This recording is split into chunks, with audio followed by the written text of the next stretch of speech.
ಹರದನಹಳ್ಳಿಯಲ್ಲಿಂದು ಚೆನ್ನಮ್ಮ ಅಂತ್ಯಕ್ರಿಯೆ, ರಂಗನಾಥ ಸ್ವಾಮಿ ತಪ್ಪಲಿನಲ್ಲಿ ಸಿದ್ಧತೆ, ಗೌಡರ ಕುಟುಂಬದಲ್ಲಿ ನೀರವ ಮೌನ.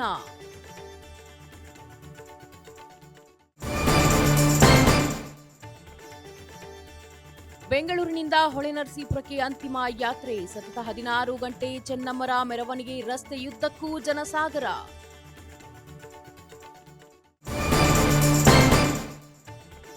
ಎಚ್ಡಿ ರೇವಣ್ಣ ಮನೆಯಲ್ಲಿ ಚೆನ್ನಮ್ಮನ ಅಂತಿಮ ದರ್ಶನ, ಬೆಳಿಗ್ಗೆ 11 ಗಂಟೆಯವರೆಗೆ ಸಾರ್ವಜನಿಕರಿಗೆ ನೋಡಲು ವ್ಯವಸ್ಥೆ, ಮಳೆ ನಡುವೆಯೂ ಹರಿದು ಬರುತ್ತಿದೆ ಜನಸಾಗರ.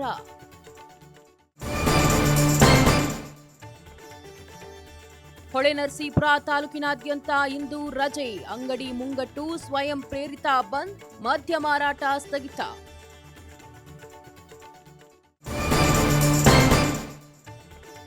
ನೀಟ್ ಅಕ್ರಮ ವಿರೋಧಿಸಿ ಇಂದು ಸಂಸತ್ ಚಲೋಗೆ ಕರೆ, ಧರ್ಮೇಂದ್ರ ಪ್ರಧಾನ್ ರಾಜೀನಾಮೆಗೆ ಒತ್ತಾಯ. ಇದು ಭಾರತದ 2ನೇ ಸ್ವಾತಂತ್ರ್ಯ ಚಳವಳಿ ಎಂದ ಸೋನಂ ವಾಂಗ್ಚುಕ್.